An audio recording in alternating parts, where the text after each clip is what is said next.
Live from downtown Detroit, home of WDIV and Click on Detroit, Local 4 News at noon starts now.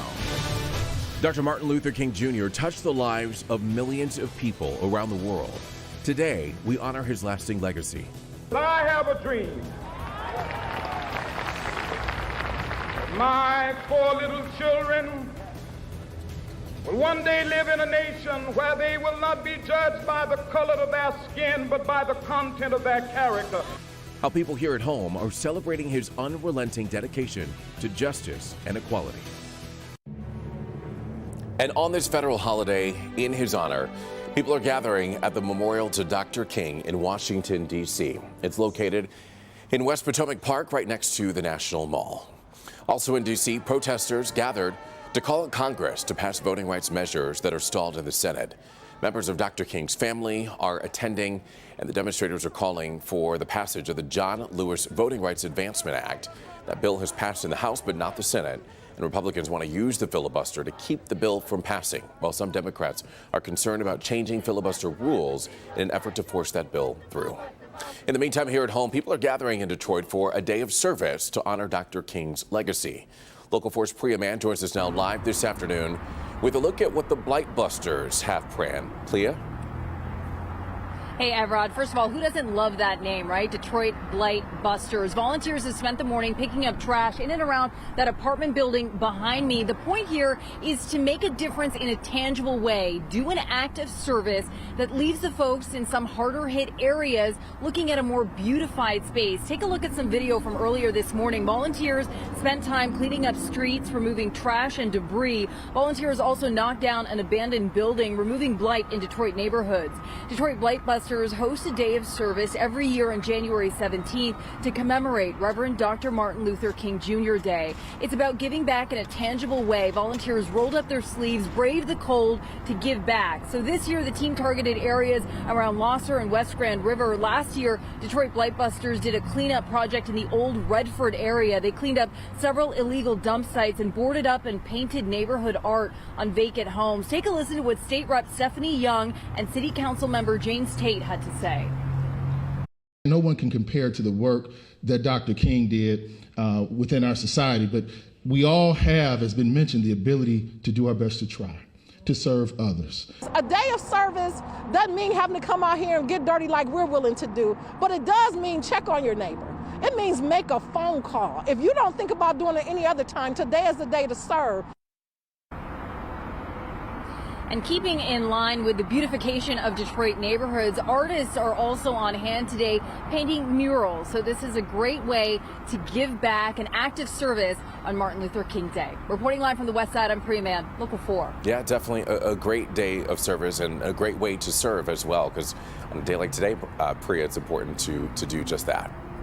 Well, we also want to share a general reminder for you right now that the stock market and most banks are going to be closed today, as well as state and federal offices and all U.S. Postal Service locations, of course, because it is a federal holiday. We're expecting new state coronavirus numbers on Wednesday. And as we wait, here's a look at where things stood as of Friday. The state reported 37,114 new COVID-19 cases. That averages out to more than 18,000 per day. In the meantime, the CDC is now saying that N95 and KN95 masks offer the best protection against COVID. They're stopping short, though, of saying that people should wear those instead of other masks. More details about the president's plan to provide free, high-quality masks to all Americans are expected sometime this week, so we'll keep you updated on that as well. Also this week, the White House is going to start mailing Americans free COVID-19 test kits. There's a federal website that will start accepting orders on Wednesday, and the tests are free. They're going to be shipped for free as well through the U.S. Post Office, and there will be a limit of 4 tests per household. Also making headlines this afternoon, the Detroit Public Schools Community District has extended online learning. District-wide online learning is going to continue for all students through January 24th, or at the very latest, January 31st.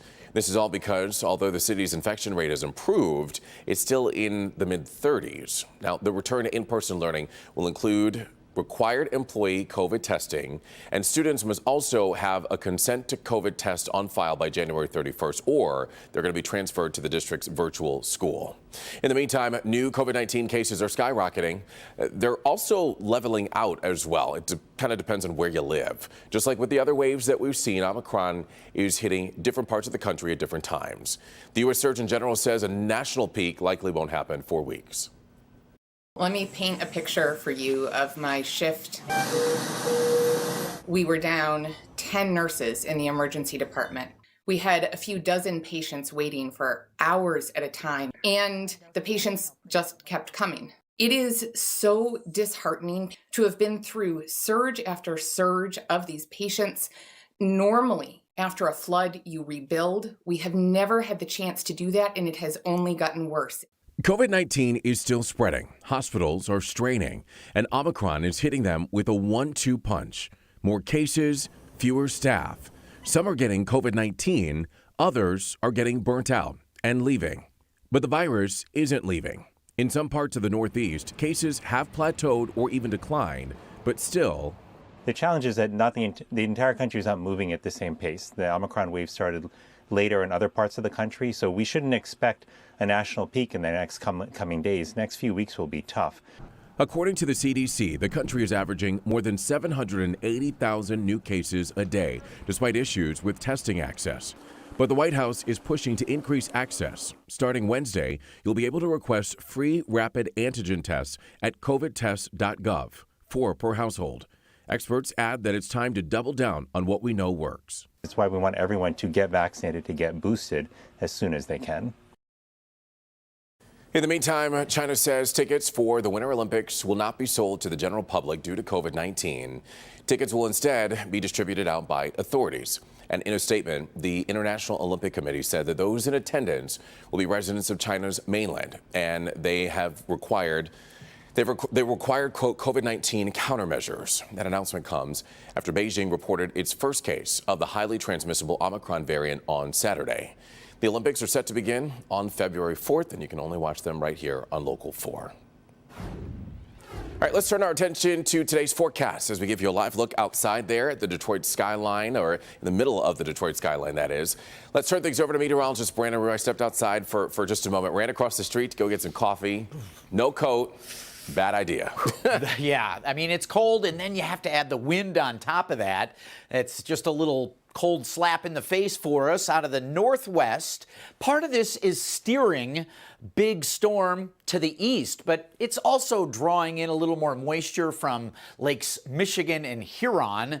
So we have a few flakes around. Temps are in the middle and upper 20s, 29 degrees City Airport, Harrow, Ontario, 25 Metro and Ann Arbor, with wind chills low to mid-teens. So that's what you need to dress for as you're heading out and about. A few flakes a-flying, and that'll be the case for the next several hours. Nothing major, but don't be surprised if you see them. And just a real difficult time warming. 30 will feel, again, like middle upper teens. There's a look at Storm Tracker 4 and the flakes, light flakes a-flying, and you can track moisture, the forecast, anything you want. Our local forecasters app, and we've made it easy for you here. We have this QR code, that square in the middle of your screen. If you hold your phone right up to that, it should link you right to the local forecasters app. It is free. Evrod. All right, Brandon, thank you so much. We are getting more information this afternoon about that Texas hostage situation. The rabbi of the synagogue says that he actually threw a chair at the gunman and then was able to escape with 2 other hostages. And this was after a 10-hour-long standoff. That rabbi is Charlie Citron Walker. He's originally from East Lansing. And you might remember the man entered the Colleyville synagogue on Saturday morning and took the rabbi and several other congregants hostage. When authorities got to the scene, they started negotiating with that suspect, who was then killed after the hostages were able to escape. All of the hostages are safe now. They're doing just fine. The FBI is investigating the attack as, quote, terrorism related. All right, so to come here on Local 4 News at noon, a powerful winter storm slammed the East Coast with heavy winds, whipping winds, snow, and freezing rain. We're going to have a report on the storm's impact. That's coming up after the break. But before we do go to break, we've got a pretty big giveaway to tell you about. This one is for all of the WDIV insiders. We are giving away 4 55-inch LG 4K next-gen smart TVs. This is the newest TV technology, and of course, it's just in time for the Super Bowl and the Winter Olympics. So you've got 4 chances to win big with a winner picked every Friday through February 10th. It's very easy to enter. All you have to do is go to the homepage of clickondetroit.com and sign up there. And here's the thing. If you're not a WDIV insider just yet, it's not too late. You can register there as well. It is free. It is very easy to do. And good luck.